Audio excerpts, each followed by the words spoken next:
Today is February 21st, 2024. I'm Tom Ackerman, and it is my pleasure to be sitting here with Tom McLaughlin. First of all, we share the same name, and I appreciate that. It makes things very comfortable between the two of us. No credit taken.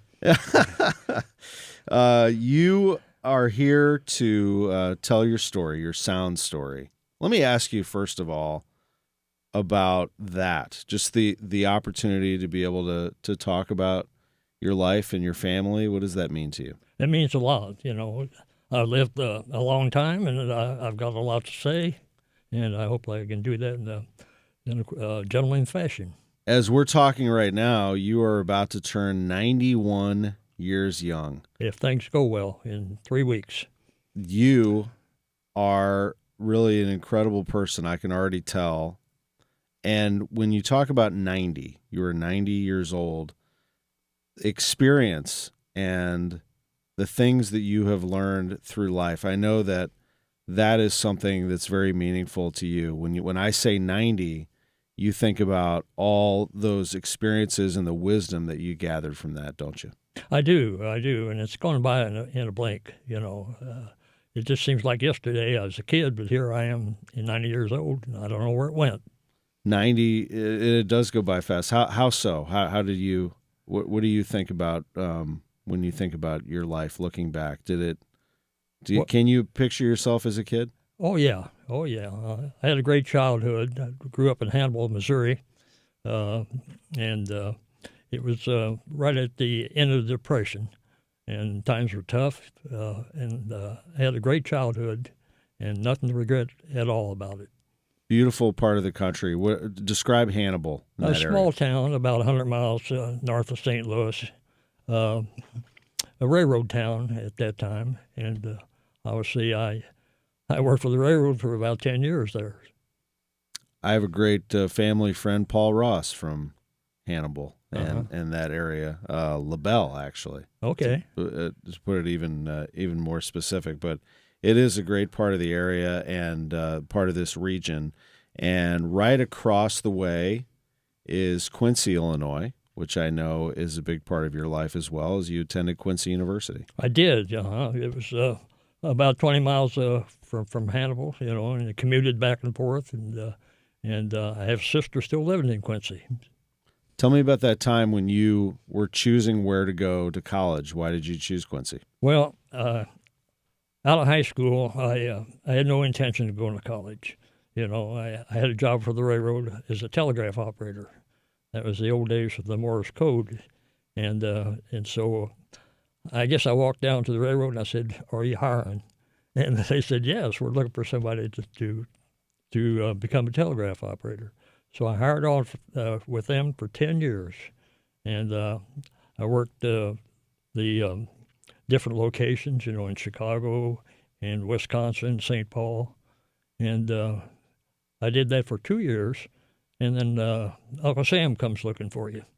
And so before that, I intended to enlist in the Air Force.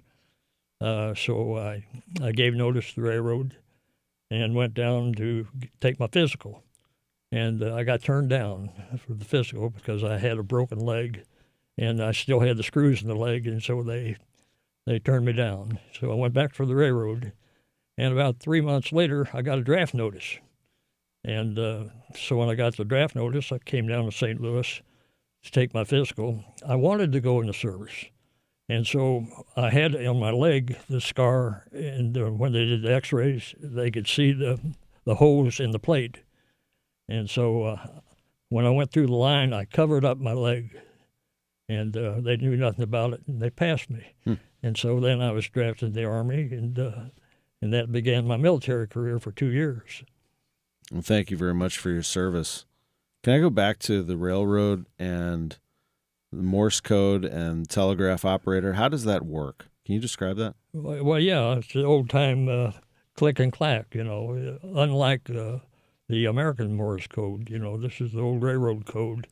And you just had the key and dots and dashes, and you learned that on your own. There's no school or anybody to teach you, So I had a hard time learning it. but I did. I got in trouble along the ways, too. Oh, you did? I did, yeah. What happened? Well, they turned me loose, and I guess on the first or second month, somebody made a complaint because the railroad didn't get their orders. The train didn't get their orders. So the old man, who was my boss, called me in and said, "McLaughlin, you don't know Morse code, do you?" And I said, "Well, yeah, I think I do." He said, "Well, come here and I'll give you a test."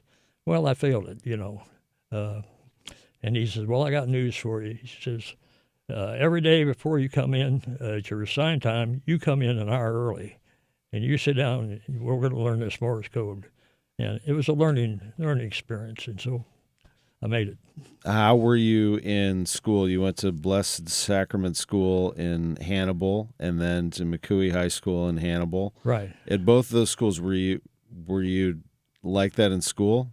Oh no, I was a good student, maybe above average, if I applied myself. I guess I didn't always apply myself, but I was offered a scholarship to Quincy College, and the nun says, "You're not going to college, are you?" And I says, "I guess not." So they gave it to somebody else. So I had an opportunity there that never came to fruition. Quincy's a great place. It is a great place, and like I say, my sister still lives there, and at that time it was Quincy College. It's now Quincy University. Great reputation, and I really savor those days. What do you remember most about that experience in those days?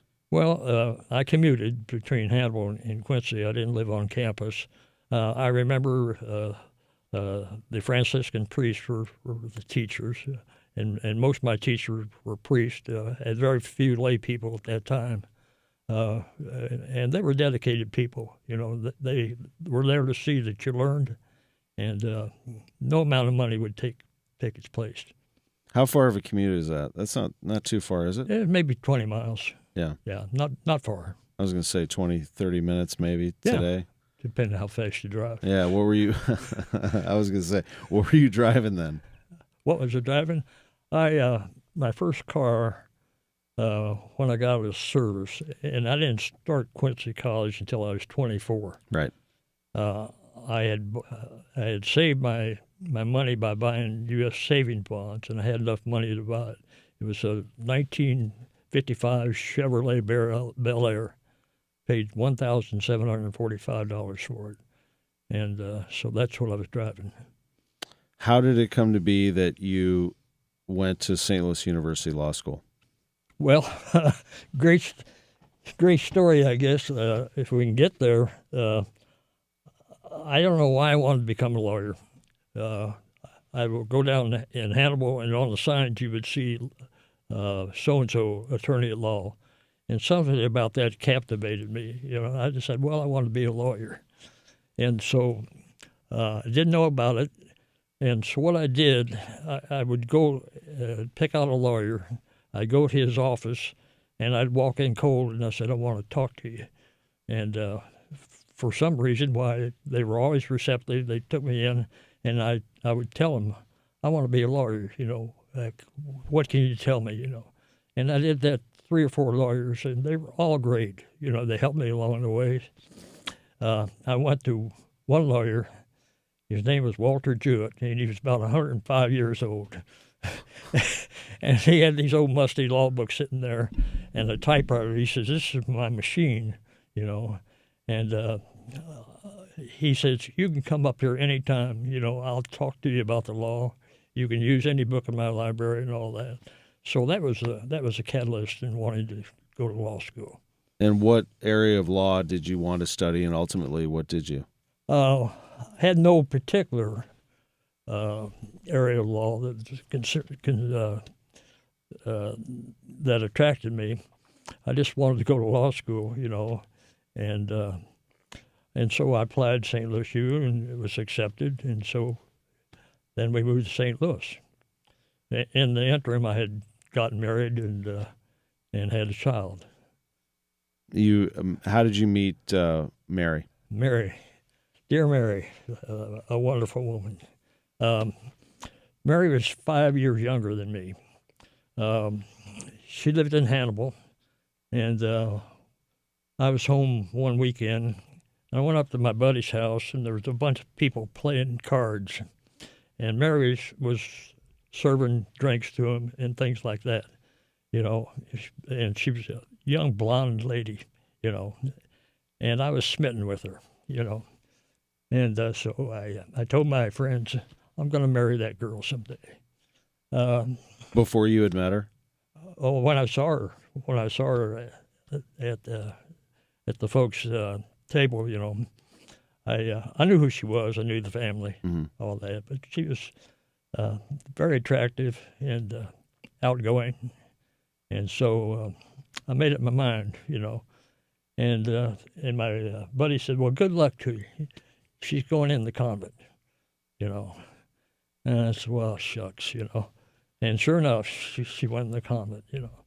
And she was in the convent for about a year, and kept fainting, you know. They told her life's too hard for you, you know, and so they sent her home. Well, that was that was the time to make my move, you know. And so we, you know, got in contact, and shortly thereafter, I proposed. And the rest of the story is here, you know. 7 kids, and keep on going. I know that kids are a big part of your life, and I do want to start with a very difficult loss, and I know that that your heart is very much with all of your children.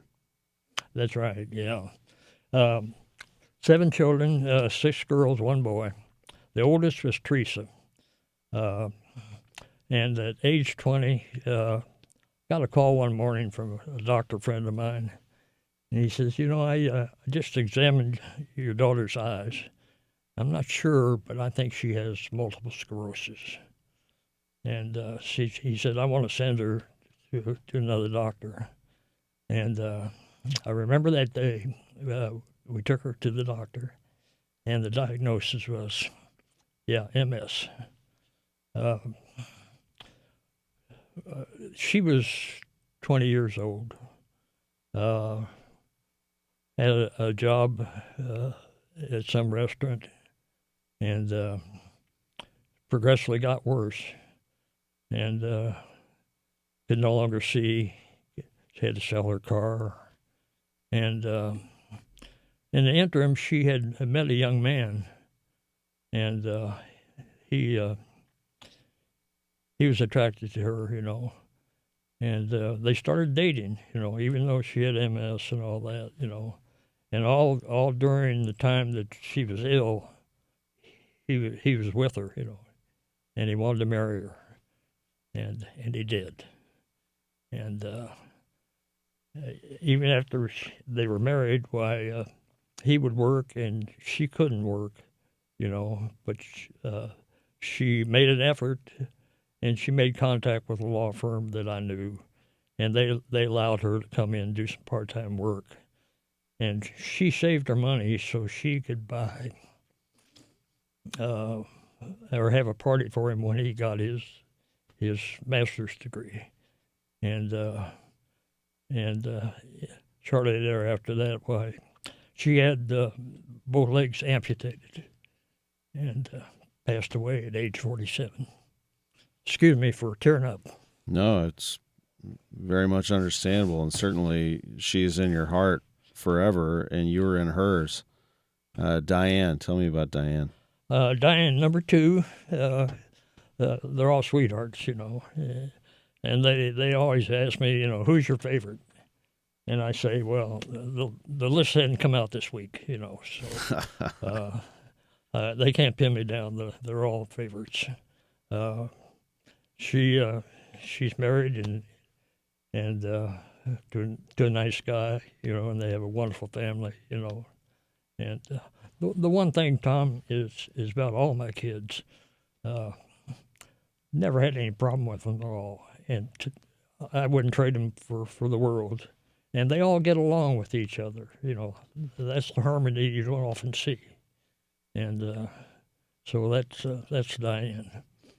You can trace that back to you and Mary. Well, Thank you very much. I'll take that. A year later, you had Kathy. Kathy, number 3. They're all different, but then they're all the same. She was the one that went on with her education. And today she's a CPA and does my taxes. That's convenient. And I don't know. And JoJo? Joe, also known as Joanne, of course. She's married to a CPA. And just recently, they bought a home in California. But they're also keeping a home here, And I got a restraining order to keep her from moving there permanently. So we see her frequently, back and forth. Great girl. Daughters are very special. I have 2 of them, age 17 and 13. They take great care of you. I'm sure. Yes. Yeah. Amen. Your 2 youngest daughters, Maggie and Maureen. Let's talk about them. Maggie's the one that brought me here today. I couldn't find my way downtown anymore.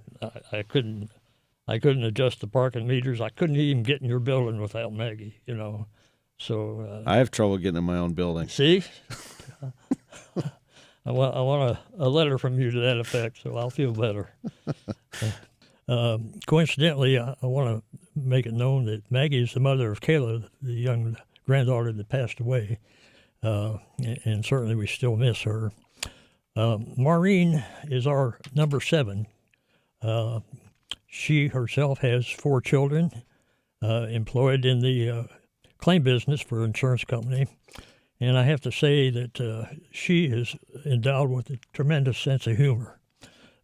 She knows so many people, and she has timing, which is necessary. She's a bright girl, and in my own estimation, I think that they should charge amusement tax when she's around. But then again, I'm only her father, not her agent. But like all our kids, Tom, we love each one of them. And then you have one son, Mike. Tell me about Mike. Michael, a great kid, no problems with him at all, handball player. We played handball together for years, and so I recommend him for anybody. Good kid. Where do you play handball? We played out in Forest Park. Forest Park, yeah. For a lot, but that's the only one that I know of. Oh, is that right? Yeah. Yeah. Yeah. And the thing, Tom, about handball, when kids are in an institution, that's what they do. They play handball, and then when they get out, they drift over to the handball courts. And so we had a lot of ex-convicts come over to play handball with us, and some were good, or some were bad, but we never talked about the kill shot, So, and we made a lot of friends with them too, So that's part of the rehabilitation. So you moved to St. Louis in the '60s, then? We moved in '61. We moved down here. Yeah. So what was St. Louis like then? It was an exciting place, good neighbors. We lived out in the Ferguson at that time, and a thriving community, made a lot of friends. As a matter of fact, one year we rented our house to Ray Washburn of the Cardinals, when we took a trip to Montana, and we were gone that summer, and so they rented our house. And so we were heroes in the neighborhood.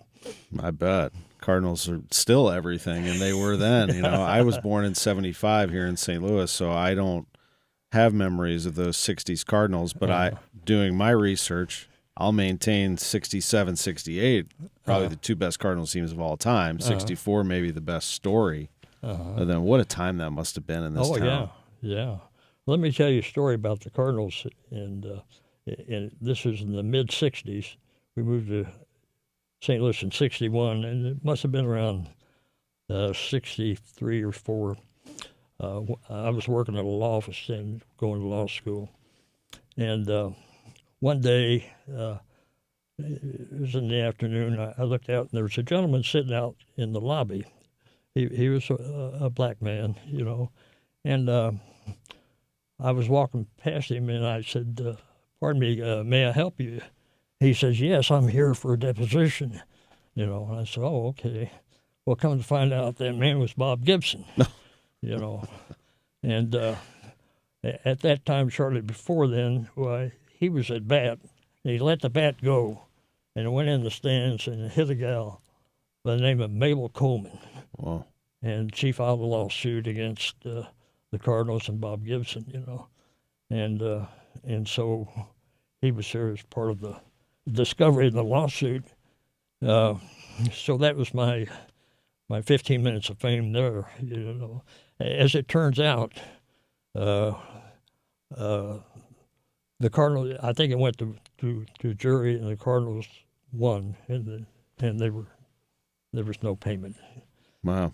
I didn't realize that story, but yeah, I mean, there's so many, I'm sure, that you came across through your lifetime. And, you know, speaking of sports, before I get into Notre Dame for a minute, but sports really keep you young, don't they? Oh, yes. Uh-huh. I mean, the fact that you play it doesn't surprise me. You're so sharp and you know, handball, and how did you incorporate sports into your life, but also what were some of your secrets to keep yourself active and to keep yourself feeling young? Mm-hmm. Well, as a young kid, my dad was a Notre Dame fan, you know, and he had a couple of Notre Dame books, you know, the Rockney area and all that, and I just kind of adopted them, you know, and they became my fan, my team to root for. And when I was about 13, in '46, right after the war, Johnny Lou Jack and the guys coming back from war, you know, had a great team, and then they had that long winning streak.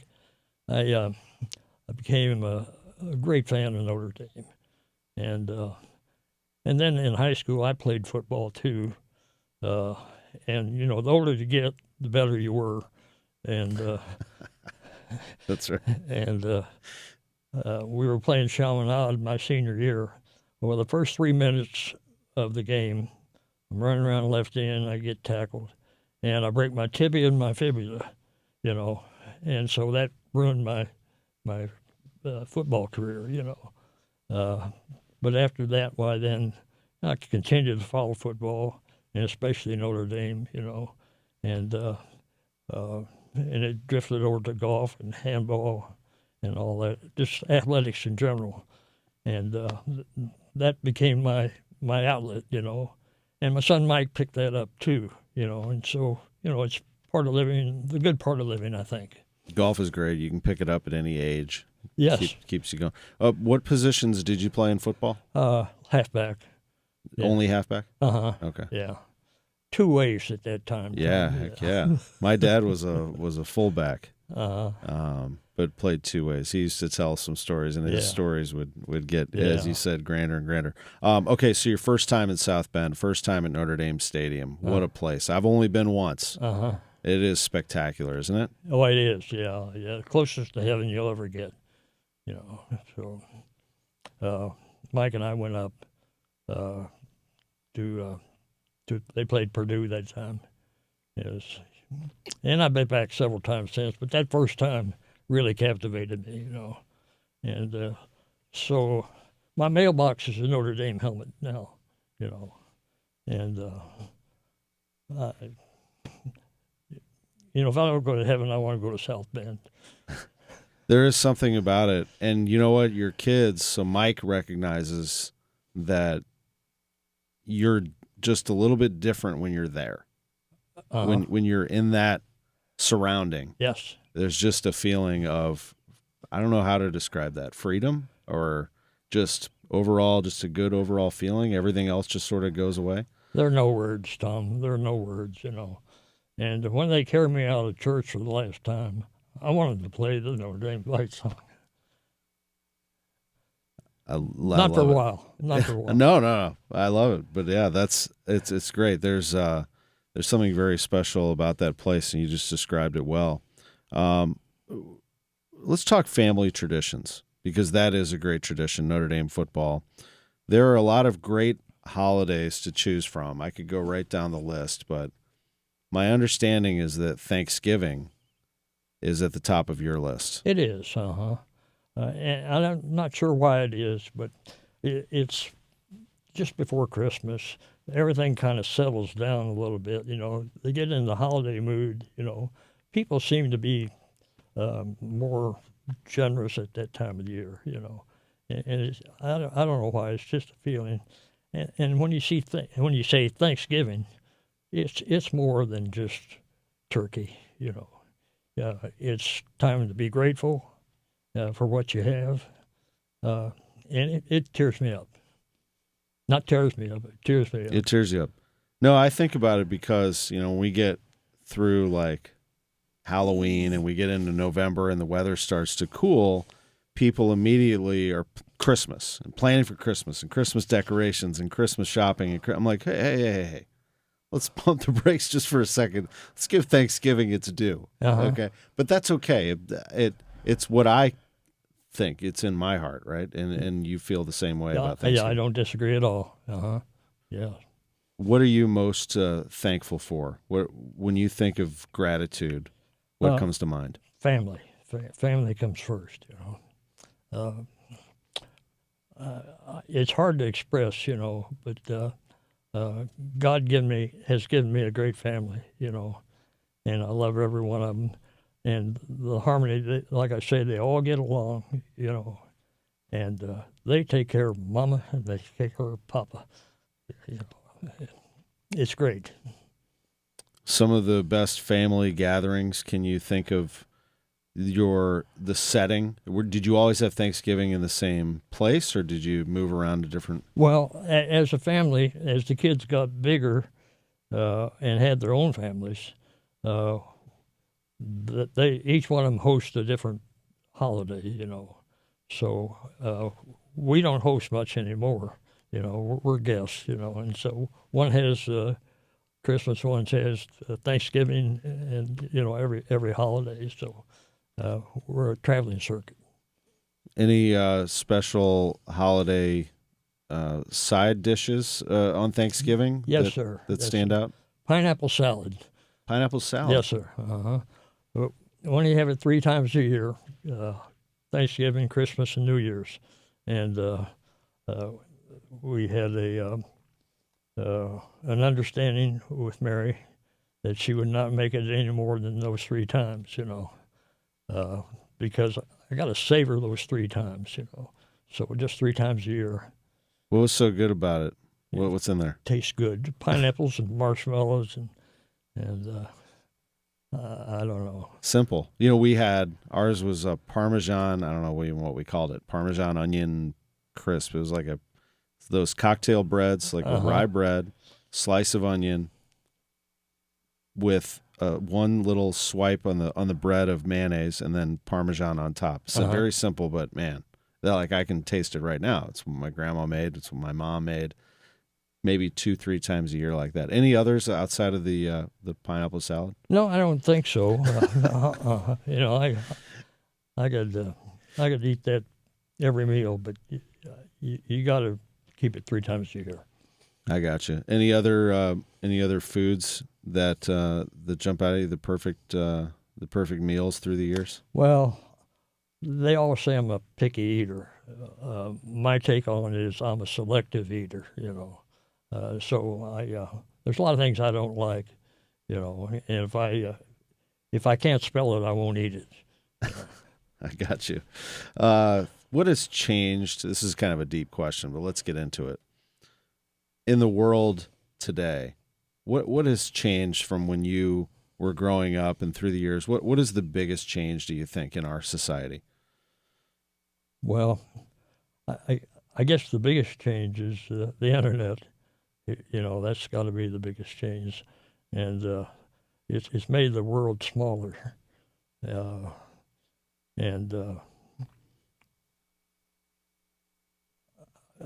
I don't know. I guess it's good and it's bad. You know, I'm not a devotee. You know, I know nothing about it, and so I'm afraid of it. You kind of stay away, let other people handle it. That's right. Yeah. And what do you do in communication? Pick up the old phone and give a call. I have a flip phone here. Oh, you do? See, Yes, you yes, got a I phone. do. You got the flip phone. Yeah, and I'm not sure I know how to work that either. No texting though. Oh no, No, no. this is phone calls. Let me go back to what I said about earlier about you being 90 and that being not just an age, but it is an accumulation of knowledge. How do you view that in terms of wisdom, knowledge, and what you've accumulated over time? Well, I think as you grow older, well, you should learn more. You know, your life experiences, feed you, and if you have any semblance of intelligence at all, well, then you want to take advantage of the past to make the future better than it was. So I don't. I guess different people do it in different ways. There's a lot I don't know, and I'll admit that. But I don't know. Always asking questions and making sure you pick up something else. Well, that's right. And I'm not afraid to ask a question. Especially in this day and age, I depend on a lot of people, because I don't know everything. It might surprise you, but I don't. I hear you. None of us do. What was it like to start having grandchildren? What is that like? Just a continuation, from where we came. Every time we had a child, it would do something to my heart. Here I am responsible for another human being, and then when I have a grandchild, why I could see in my children, how it affects them, and it's just a continuation of, I think, how God wants things. It's amazing. It's a miracle. I wouldn't trade it for anything. They provide you a lot of warmth and laughter. They have questions too, don't they? Oh yeah, they're smarter than I am, Tom. But yeah, and they give me deference, and the best thing is they all have a good sense of humor, which is priceless. If you can't laugh at things, why it makes the life kind of dull, But yeah, it's just a continuation of, I think, the way God wants it. One of your granddaughters suffered from cystic fibrosis. Yes, she did. Poor little girl. She couldn't make it to a teenager, and she died at age 12. Just a darling little girl. And it just breaks my heart, And she struggled for years, and we miss her, but she's still here. She is. And the strength of your family, I'm sure, has carried you through a lot of things, especially that, the love and comfort that you're surrounded with. It is, yeah. And it's not just the strength of our family, but it's the strength of the friends that we have that surround our family. We just don't live in a vacuum. We live where people are generous. They've helped us out a lot. It's difficult. I was about to go down that road of your friends too. Tell me about your friends. Who's Tom McLaughlin rolling with through the years? Well, they say you gravitate towards people who are kind of like yourself. You don't like to be argumentative, but over the years, when you develop friendships, it's, I guess, who you are that makes people, receptive to you. And you don't, or at least I've never went out looking for friends, but, it just happens, and you associate with people essentially with the same values as you. And the people you work with. I mean, I'm going to fall off this chair. You pick me up. We don't want you to do that. Okay. Yeah. So I don't know if there's a book or blueprint on how to develop friends other than to be kind and treat them as the way you want to be treated. And as a consequence, that's how friendships develop. Who are some of your closest friends? Well, I only got one friend, and I hate him. My closest friends, well, a lot of them are deceased, Tom. Mm-hmm.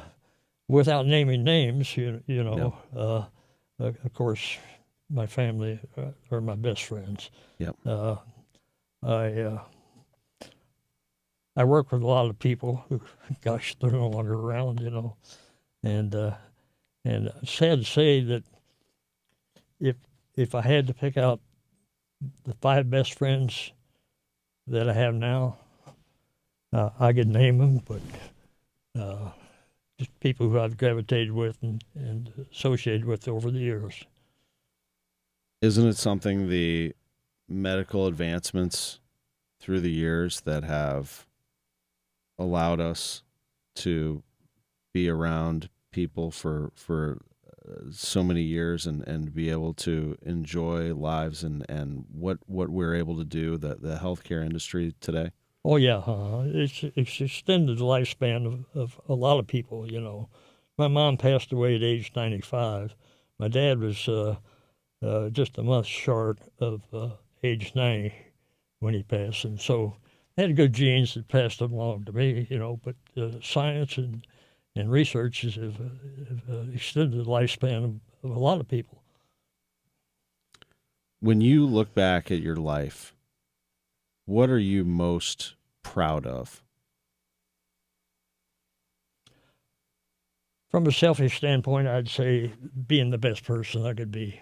I've done a lot of wrong things, made a lot of mistakes. I'm proud of God's forgiveness, and I'm proud of my family, and I'm proud of the people I associate with, and if I knew you better, you'd be on the list too. Well, we're getting to know each other a little bit, without a doubt. I think that you look back at the mistakes and realize that, I forget who told me this, but the scars are, you be proud of the scars. Be proud of what you were able to come back from. I'm sorry, can you be more? That when you coming back from a mistake, that it makes you stronger. Oh yeah, I think so. You learn from your mistakes. You do. And there's forgiveness, and so you pick yourself up and go on, and so, when the final count's in, why, you've done the best you can. But you celebrate the wins along the way. What are some of the best celebrations that you can remember? Any that pop into your head, that whether it was for yourself or a member of your family, that you looked and said, I'm going to soak this one in. I'm going to remember this celebration right here. Well, one, of course, is Mike. Mike was on the wrestling team at CBC, and he wasn't a big kid, but he had moxie, and he was dedicated. He became a very good wrestler, and that sticks in my mind right now, how proud I was, watching him, And with the girls, it's a little bit different. I'm just proud of them for being who they are. There's no stars and stripes or banners or anything, with respect to the girls, other than the fact that they're all good ladies. There will come a time where I will attend my daughter's wedding, and I don't know how I could even understand what that feels like. What is that like? Question is he good enough for her? I want you to fill out this list before you go into this courtship, So I was very protective of him from that standpoint, but very fortunate too, and all that. The question is he good enough for her? And in my case, I think I came out a winner, and not for anything I did, but God helped. God helped too. You're right about that. What are your days like today? What does Tom McLaughlin do to have a good time or to keep yourself occupied? Tom McLaughlin is a bored guy right now. He retired at age 90 because the fellows, the lawyers that he worked with themselves retired, and so there's no place to go. And so today, I get up, there's Matlock, there's House on the Prairie, and all that, essentially that's the way it's been since May when I retired. And unfortunately, my wife has some serious health issues now. She's had 3 back surgeries, and so I spend a lot of time taking care of her. But as soon as she gets well, I'm going to get the lawn heads out. We're going to go back to work. That's right.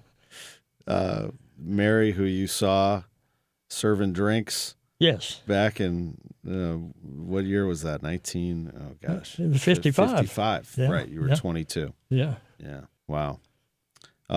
Before we go, I do want to note also that both of us are wearing sport coats. They can see that on the video. But I appreciate that about you. You're dressed in a coat and tie.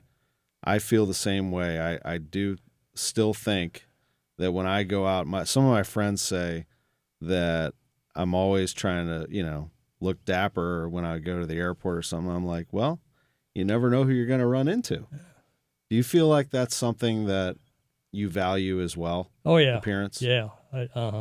Yeah, not to flaunt anything, and we're extremely extravagant clothes. I just think you want to look like a gentleman, and clothes help make the appearance, and the way presidential candidates and all that, they look like that they've got these overalls on, they look pretty sad, and I think clothes make the man, so. Did I read that you worked in that business at all? Yeah, I did. I as part-time, I worked in Boyd's and Sears and Penny's, while I was going to law school, selling clothes and things like that, yeah. I'm familiar with Boyd's a little bit, but Sears and Penny's, obviously. Where were those located? Sears was at 1408 North Kings Highway. Okay. And Penny's was out Northwest Plaza, and Sears was too, where I worked, yeah. And as you said, you were in that Ferguson, Florissant area for a long time. Right, yeah, so. What do you think about this conversation now that we've kind of just, chatted a little bit? And when you talk about yourself, do you start, I'm sure you've told stories before, but have you ever done anything like this before? Oh, no, I've never testified in court, of course, but no, nothing as casual and as elegant as this. This is great. Does it feel good? Like, when you start talking about things and do things come back to you? Do you like to talk about memories in your life and looking back at all of that? Is it's a good feeling to be able to chat about that? It is, to reminisce. Again, a lot of my peers are gone, so it's hard to communicate with somebody that's no longer with us. And the advantage I have, the people that I want to reminisce with, I can exaggerate and they don't know. So. Right. One last thing, and that is looking at your family, and do you see yourself in them? Do you see them in you? You know where I'm going. Do you notice things about your family members, in particular your children, your grandchildren, that you see the connection between all of you? Oh, I do, yeah. And all of them, I see part of me, their temperament. I see their sense of humor. I see their core values, what's important in life. And I don't take any credit for that, but that's just the way it's gone, I'm very proud of them all. Yeah, absolutely. What is the most important thing, this is my last thing, about life and values? What are the most important things to go by, do you think, to be a good person? Well, I think you have to have your beliefs. I think that you have to live by your beliefs, and once you do that, if you do what you think's right, you can't do any more. There are no second chances, and the rest is up to God. Amen. Amen to that. You're a good man, Tom McLaughlin. Well, so are you, Tom. Good to see you. Great visiting with you. Appreciate it. That's our Sound Story, February 21st, 2024, with my man. Give me a fist right here. Boom. Yes, sir. Tom Yes, McLaughlin. Sir. All right.